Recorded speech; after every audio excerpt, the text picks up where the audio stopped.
Bonjour les amis, bienvenue pour cette nouvelle vidéo sur l'interprétation prophétique du livre de Josué. Donc pour ceux qui nous rejoignent dans cette série, je suis en train de faire une interprétation prophétique du livre de Josué, donc de chaque événement, chaque chapitre, chaque paragraphe, parce que toutes ces choses qu'on va découvrir dans le livre de Josué ont une signification pour la fin des temps, et il y a des parallèles à trouver de partout avec toutes les prophéties qu'on a dans la Bible. Donc voilà, on a déjà vu beaucoup d'interprétations et ce qui est fascinant, c'est que ça nous permet vraiment de comprendre la chronologie des événements de la fin des temps. Donc dans notre étude, on est déjà très loin après le jour de l'avènement de Christ. Jésus a déjà commencé son règne sur la terre et Babylone est déjà tombée. Donc on a vu pas mal de choses. Ceux qui ne sont pas tombés, par contre, ce sont les nations du monde, hein. Eux, ils sont encore là et ils ne sont pas encore soumis à Christ. Donc dans ces nations, il y a l'Antéchrist, et on n'en a pas encore trop parlé jusqu'à maintenant. Dans cette vidéo, je vais parler un petit peu de l'Antéchrist à la fin, mais on va parler de trois chapitres, oui, Josué chapitre 8, le chapitre 9 et le chapitre 10, et c'est au chapitre 10 qu'on va parler de l'Antéchrist. Concernant l'Église, donc l'Église, l'épouse de Jésus-Christ est partie, on est encore dans la période de l'absence de l'épouse qui va maintenant bientôt revenir, hein. C'était une période d'absence de 3 ans et demi, ce qu'on a vu avec Apocalypse chapitre 12, et on est donc maintenant quasiment au bout de ce temps-là.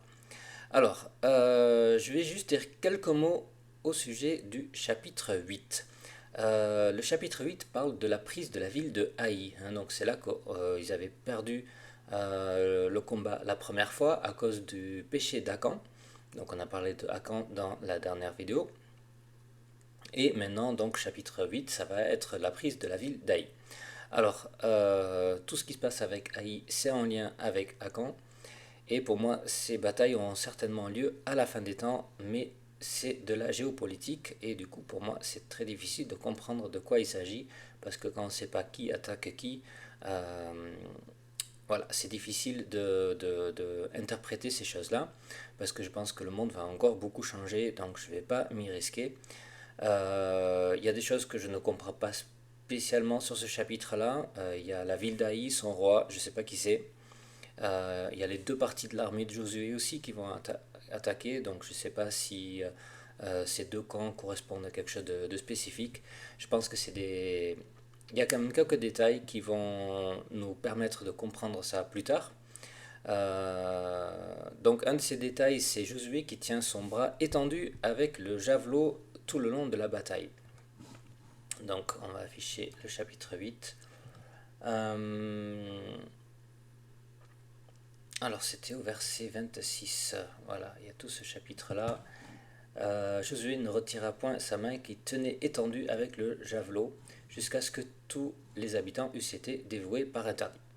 Hein, donc ça fait penser un petit peu à Moïse quand il tient son bâton en l'air avec l'aide de Aaron et Hur lors de la bataille contre Amalek à Riphidim. Et bon, peut-être c'est déjà un début d'interprétation, il faut voir qu'est-ce que ça veut dire, je ne sais pas.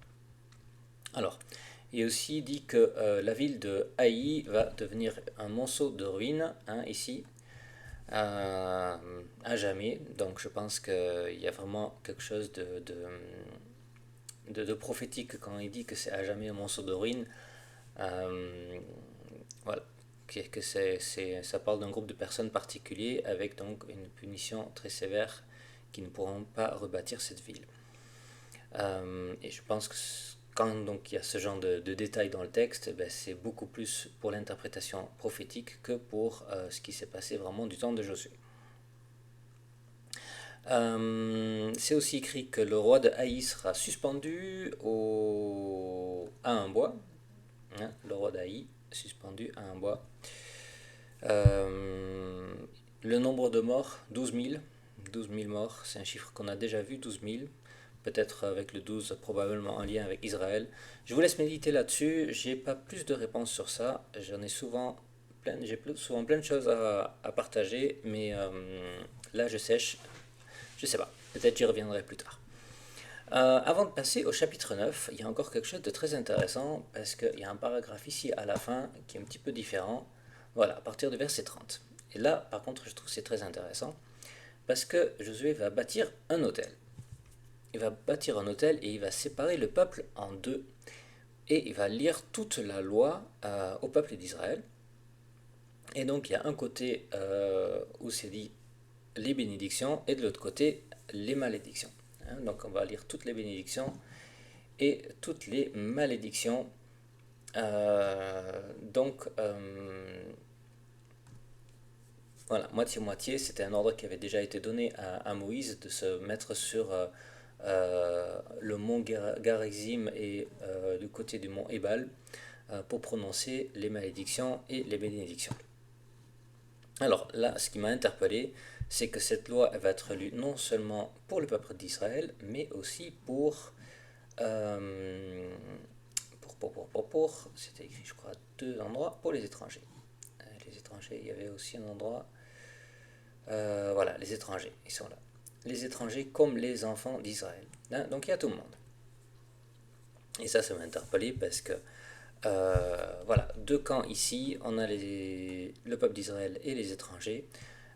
Là, maintenant, on arrivait à la fin du jugement, donc chacun a choisi déjà maintenant son camp. Depuis la septième plaie, maintenant, il n'y a plus de transition possible entre ceux qui sont maudits et ceux qui sont bénis. On a vu ça aussi dans le parallèle prophétique avec les plaies d'Égypte. À partir de la septième plaie, la plaie d'Égypte, on va avoir les serviteurs, où Dieu va endurcir le cœur des serviteurs de Pharaon, ceux qui n'ont pas écouté le conseil de Dieu de mettre leur bétail à l'abri. Voilà. Donc maintenant, il y a ceux qui sont pour Jésus et ceux qui sont contre Jésus, et il y a ceux qui choisissent donc la rébellion contre Jésus, ça va être la malédiction pour eux.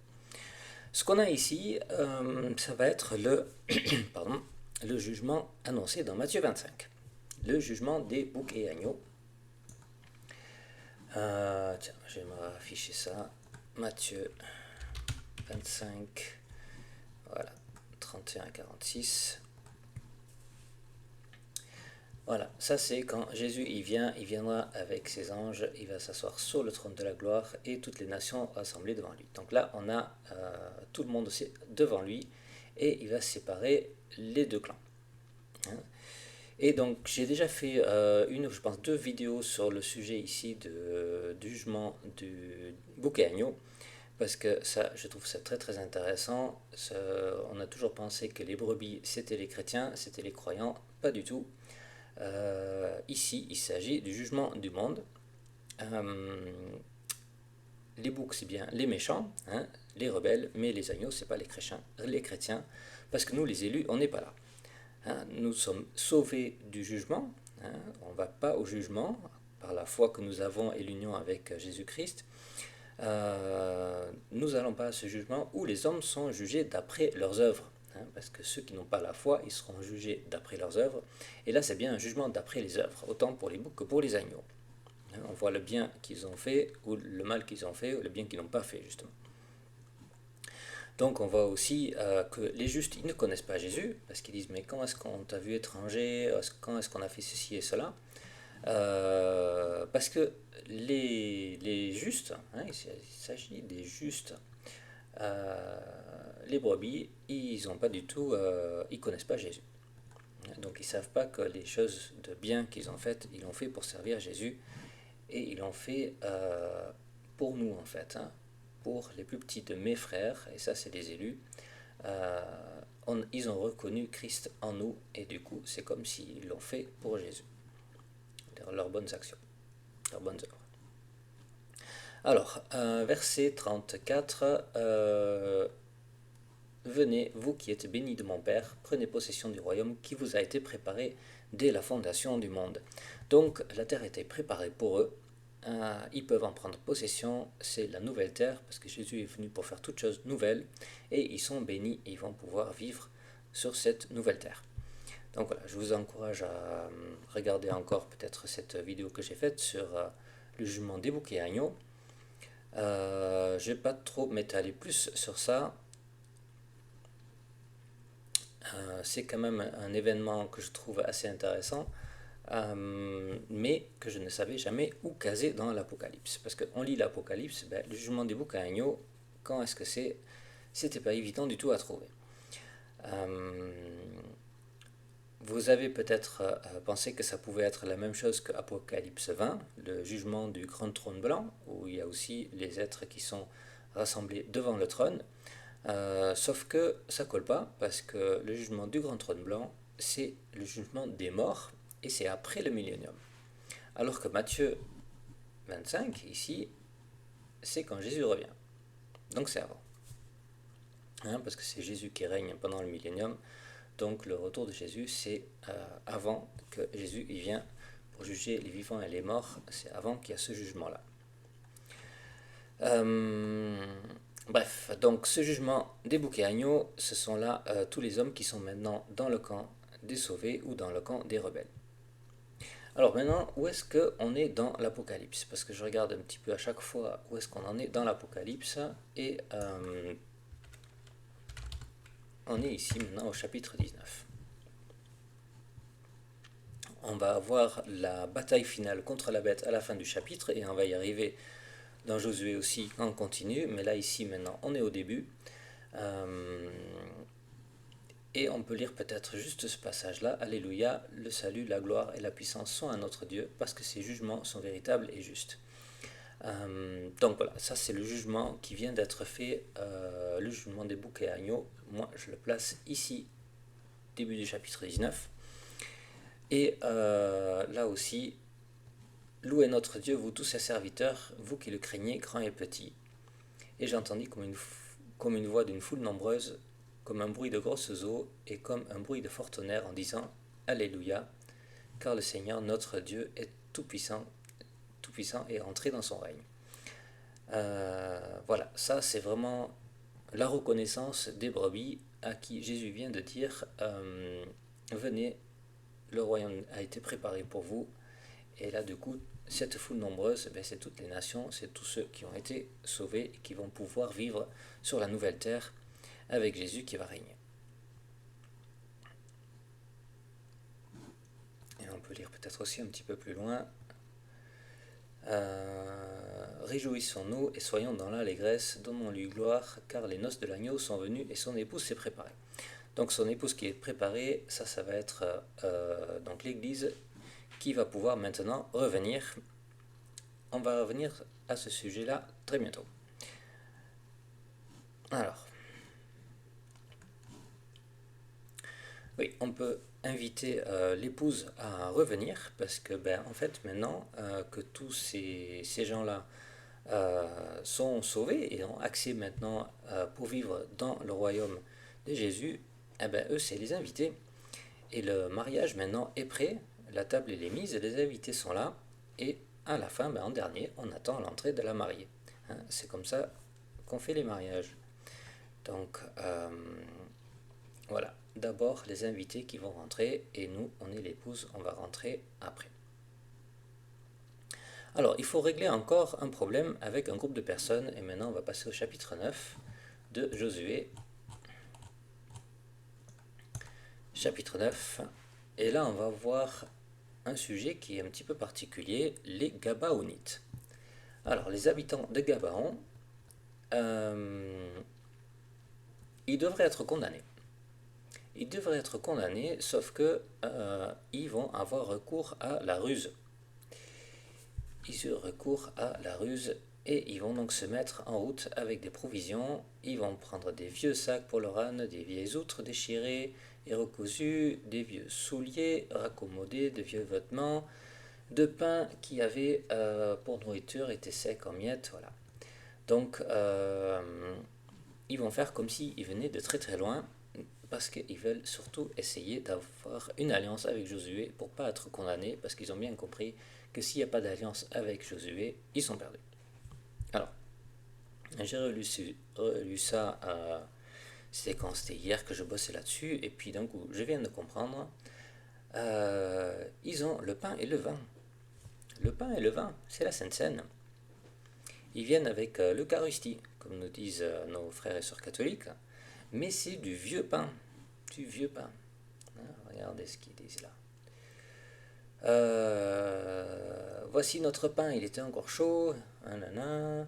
Maintenant, il est en sec et en miettes. Et ses outres à vin, ils sont remplis toutes neuves et maintenant déchirés. Ils viennent avec le pain et le vin. Ça, c'est quand même très très intéressant.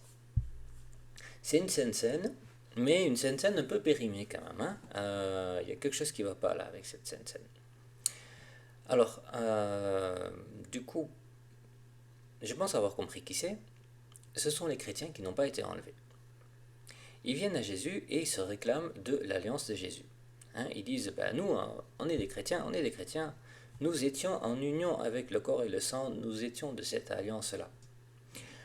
Oui, peut-être, mais ils ont un petit peu laissé pourrir là, cette alliance. Ils n'ont pas été enlevés avec les chrétiens. Donc ils disent aussi, nous avions des vêtements neufs. Oui, le vêtement, c'est le pardon en Christ. On a déjà parlé du vêtement plusieurs fois. Le vêtement qui couvre les péchés.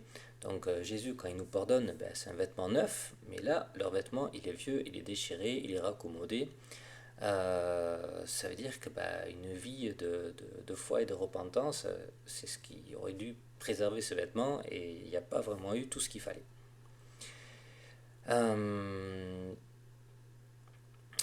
Mais on voit quand même que ces gens, ils arrivent à faire la paix avec Josué. Ils vont réclamer, demander le pardon de Josué, et Josué va faire alliance avec eux. Ça me fait penser à 1 Corinthiens 3, verset 15, 1 Corinthiens 3, 15. Si l'œuvre de quelqu'un est consumée et perdra sa récompense, pour lui, il sera sauvé, mais comme à travers du feu. Donc là, ils vont passer à travers le feu du jugement dernier, mais ils vont quand même arriver à voir l'alliance avec Josué. 3 jours après, encore 3 jours. Là, j'ai pas d'explication pour les 3 jours. Ces gens-là, ils vont quand même être maudits. Ils vont être maudits. Où est-ce qu'on avait vu ça? Maintenant, vous êtes maudits. Vous allez être dans la servitude et vous allez couper le bois et puiser de l'eau pour la maison de mon Dieu. Alors, ils n'ont pas la même bénédiction, ils n'ont pas le même statut. Mais ils ont quand même réussi à avoir alliance avec Jésus et du coup ils sont quand même sauvés. Mais ils ont un statut inférieur. Et ça va être des serviteurs qui vont s'occuper d'une certaine tâche. Voilà. Mais n'empêche que cette tâche, c'est quand même intéressant parce que c'est pour la maison de mon Dieu. Alors, du temps de Josué, il y avait le tabernacle. Là, on anticipe déjà le temple. C'est pour la maison de mon Dieu, il le dit là. Et il le dit encore, je crois, à la fin. Oui. Il est destiné à couper le bois et à puiser de l'eau pour l'assemblée et pour l'autel de l'Éternel dans le lieu que l'Éternel choisirait. Ce qu'ils font encore aujourd'hui. Donc là, c'est vraiment une projection de quelque chose qu'ils vont faire. C'est vraiment prophétique. Ils ont été sauvés, ils ont une certaine tâche, ils ont une mission quand même à accomplir. Mais d'une certaine manière, on comprend que c'est inférieur à autre chose. À autre chose de ceux des élus qui ont été enlevés et qui vont revenir comme l'épouse.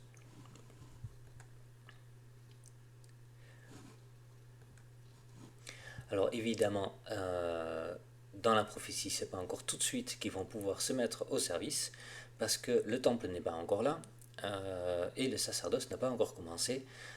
Ça va prendre un petit peu de temps après le retour de Jésus, pour que tout ça soit mis en place, pour qu'il y ait vraiment tout se mette en place avec le temple, le nouveau temple de celui d'Ézéchiel, et le sacerdoce qu'il va y avoir. Alors, les villes de Gabaon, qui sont mentionnées, il y a 4 villes qui ont été mentionnées de Gabaon. Et ça, je trouve ça intéressant, je ne sais plus où c'était ça. Tac, tac, tac. Ouais, je ne sais plus. Ces villes-là, j'avais fait une petite recherche dessus. C'est des villes qui vont être données pour la tribu de Benjamin. Et ça, je trouve ça intéressant parce que ils sont les derniers à rejoindre la promesse. Hein. Ils vont pouvoir vivre dans le pays de la promesse, c'est les derniers à rejoindre. Et le fait que ça soit accordé à la tribu de Benjamin, Benjamin lui aussi il est le dernier à rejoindre la famille. Et c'est un peu le même parallèle prophétique parce que dans la famille de Jacob, Benjamin il n'est pas juste le dernier, il est le seul des fils qui arrive alors qu'ils sont déjà revenus dans le pays. Et là, c'est exactement ce qu'on voit aussi avec les Gabaonites. Ils sont déjà revenus, ils sont déjà dans le pays, ils ont traversé le Jourdain, ils sont dans le pays de la promesse, et c'est les derniers finalement qui se rejoignent à cette alliance avec Jésus-Christ. Voilà, je trouve ça intéressant comme pépite, et je pense que ça confirme que je suis sur la bonne piste. Il y aura peut-être encore beaucoup de choses à dire là-dessus, à comprendre, mais voilà, déjà un bon début de réflexion, de méditation là-dessus. Pour ces chrétiens qui finalement ils vont rejoindre à la fin le camp de Jésus. Et il ne faut quand même pas oublier que s'ils ont été vivants dans le monde jusqu'au bout, ils ont réussi à résister à la bête et à ne pas prendre la marque de la bête. Alors, on va voir maintenant au chapitre 10 et on va arriver au sujet justement. Où est-ce que je vais là? Chapitre 10 et on va voir quelqu'un, Adoni-Tzedek. Adoni-Tzedek. Et c'est pas n'importe qui, il est roi de Jérusalem. Alors, celui-là déjà, il a un nom hébreu. Le nom Adoni-Tzedek, très très intéressant. Si vous connaissez quelques mots d'hébreu, vous devriez peut-être déjà comprendre ce que c'est, parce que Adoni c'est Adonai, c'est Seigneur. Et Tzedek, on l'a aussi dans le nom de Melchizedek, qui signifie roi de justice. Tzedek, ça veut dire justice. Donc Adoni Tzedek, ça veut dire Seigneur de justice. Et il est roi de Jérusalem. C'est quand même un beau titre, hein. Sauf que lui, c'est pas un gentil du tout, parce que lui, tout ce qu'il veut faire, c'est faire la guerre à Josué. Pas à Josué directement, en fait, il va faire la guerre à Gabaon. Et c'est pour ça que je fais la vidéo sur Gabaon et sur Adoni Tzedek en même temps, parce que c'est lié. L'Antéchrist ne peut pas attaquer en fait Jésus, il ne peut pas attaquer son église, il ne peut pas attaquer la femme, hein. C'est le dragon qui ne peut pas atteindre la femme qui s'est enfuie dans le désert pour 3 ans et demi dans Apocalypse 12. Donc qu'est-ce qu'il va faire? Comme dans Apocalypse 12, il va se mettre à persécuter le reste de sa descendance, ceux qui obéissent au commandement. On va regarder le dernier verset de Apocalypse 12. Et là, du coup, on a aussi Adoni-Tzedek qui va s'attaquer à Gabaon. Pourquoi? Parce que Gabaon a fait la paix avec Israël et avec Josué. Et il ne va pas faire la guerre tout seul, il va faire une alliance et il va y avoir 5 rois. Et son but, c'est donc d'attaquer Gabaon et d'éliminer ces gens-là. Alors, je parle en même temps de Apocalypse 12 et de Apocalypse 19 que je mentionnais tout à l'heure. Il ne faut pas être confus le fait que je parle de ces deux chapitres en même temps parce que la chronologie dans l'Apocalypse, il y a le petit livre de l'Apocalypse qui est les chapitres 12 à 14, hein, qui est un petit livre à l'intérieur du grand livre de l'Apocalypse. Et donc les chapitres 12 à 14, ils ont leur propre chronologie.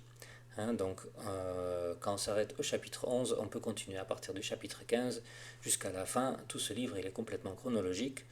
Et donc là maintenant, on en est arrivé au chapitre 19, mais en même temps, ce qui se passe, c'est la fin du chapitre 12. Voilà. J'ai fait une autre vidéo sur la structure du livre de l'Apocalypse. Vous pouvez regarder ça aussi si ça vous intéresse.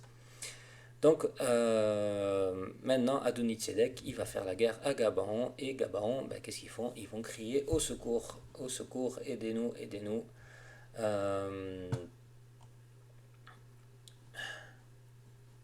N'abandonne pas tes serviteurs, viens en hâte s'il te plaît, délivre-nous.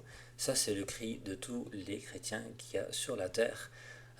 Jésus, maintenant il va falloir que tu viennes nous délivrer parce que la persécution c'est terrible. Bientôt on va tous être morts. On va tous on sera fini. Donc Josué, il va marcher et son armée, ils vont marcher avec tous les gens de guerre et ils vont marcher toute la nuit depuis Gilgal. Hein. Donc là, c'était leur campement et ils vont avoir une très très grande victoire. Hein. Israël leur fit éprouver une grande défaite près de Gabaon. Voilà, une superbe victoire pour Josué.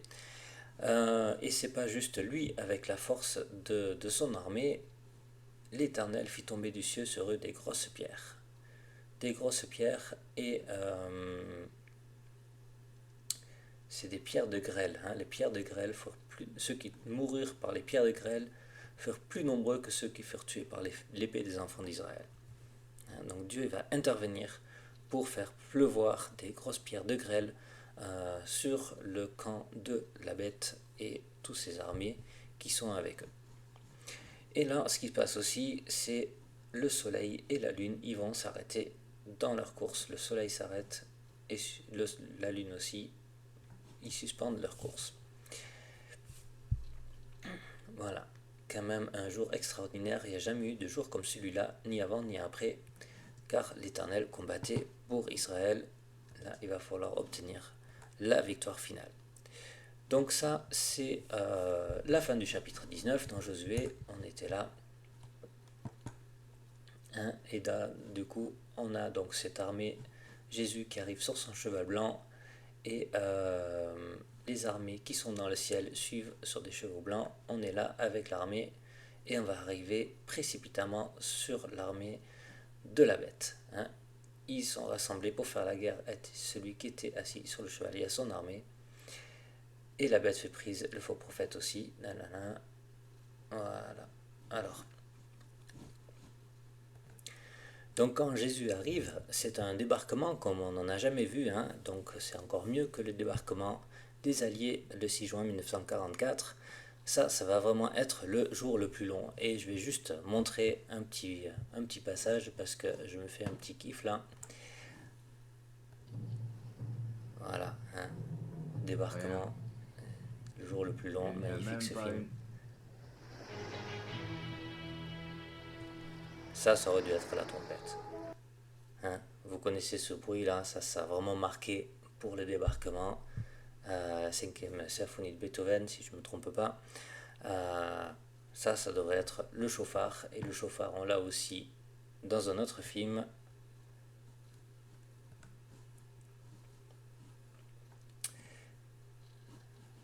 Allez.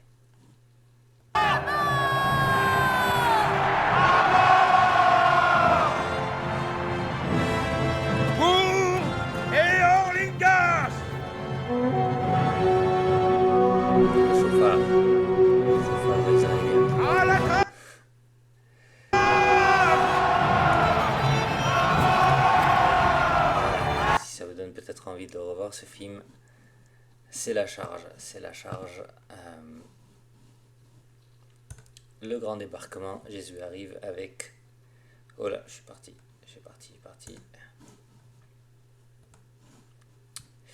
voilà, le grand débarquement de tous les alliés qui arrivent. Tout ça on a envie de voir ça comme de la prophétie aussi, parce qu'on attend donc notre libérateur qui vient délivrer ce monde du poids du péché et de l'antéchrist. Alors, Jésus, donc par l'éclat de son avènement, il va détruire la bête. Comme Jésus, il fait aussi arrêter la lune et le soleil. Parce que la lune et le soleil vont encore une fois s'arrêter dans le ciel. Hein, et ça, c'est une prophétie pour la bataille finale et qui se trouve dans le livre de Habakkuk, du prophète Habakkuk, chapitre 3, verset 11.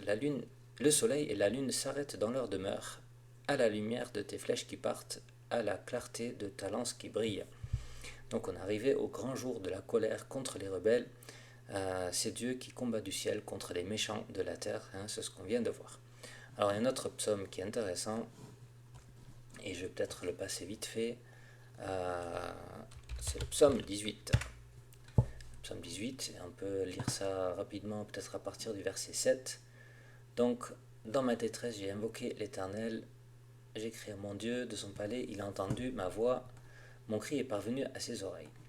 Et là, donc, c'est l'intervention de Dieu La terre fut ébranlée et trembla, les fondements des montagnes frémirent, ils furent ébranlés parce qu'il était irrité, il s'élevait de la fumée de ses narines, un feu dévorant sortait de sa bouche, il en jaillissait des charbons embrasés, il abaissa les cieux et il descendit, il avait une épaisse nuée sous ses pieds. Il était monté sur un chérubin et il volait, il planait sur les ailes du vent. De qui ça parle? Ça parle pas de Jésus, ça. Un chérubin, c'est pas un cheval blanc. Ça, c'est la présence de Dieu le Père qui se manifeste dans le ciel. Et il est entouré de ténèbres.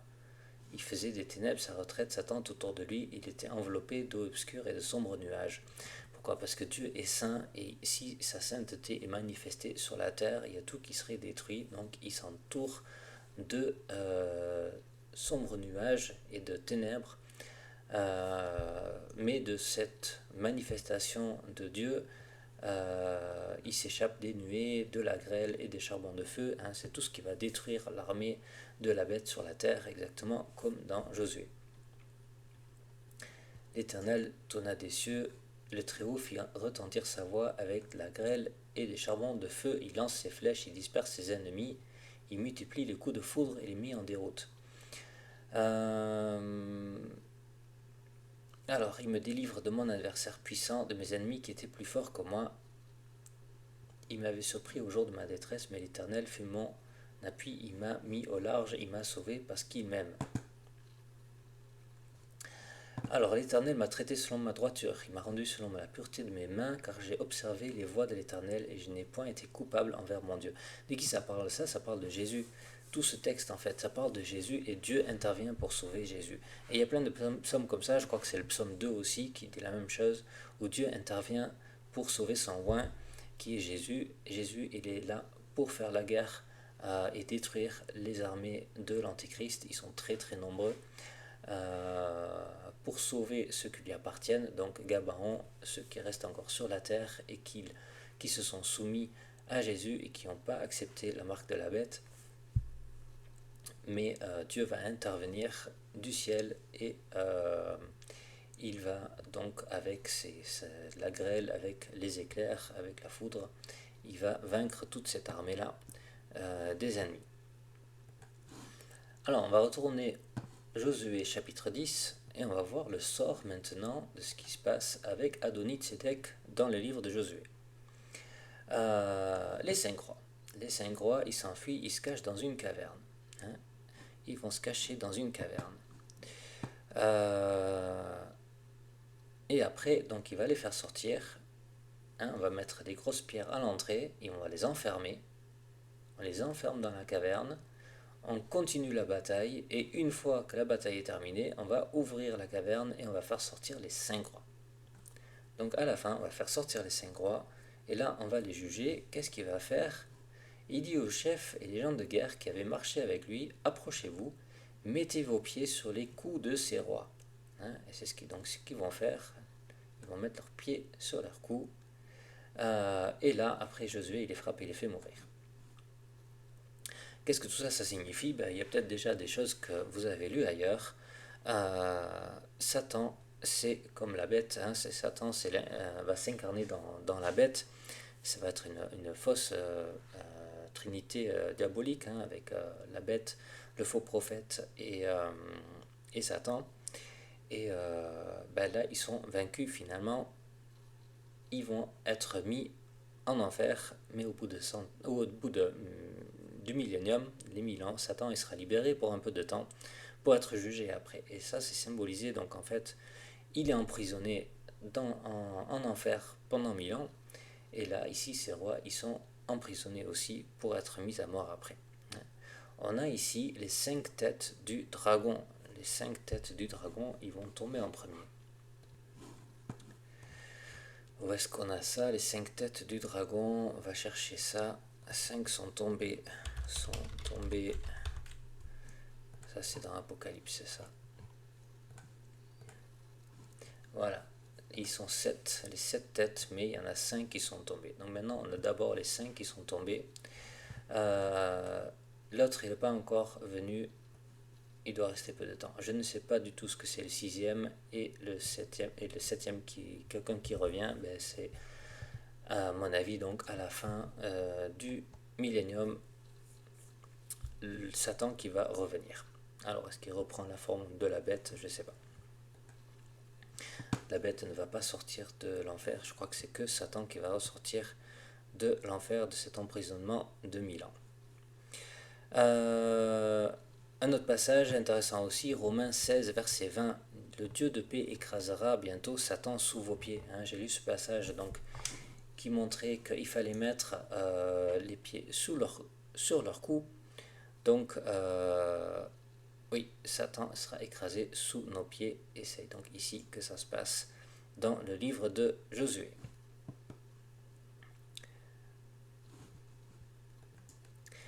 Voilà, il y a encore pas mal de passages dans la Bible, il y a beaucoup de prophéties qui parlent de ce jour de colère, ce jour de jugement qui est annoncé pour les rebelles du monde. Je vous laisse découvrir ça, on en a vu juste quelques-uns ici.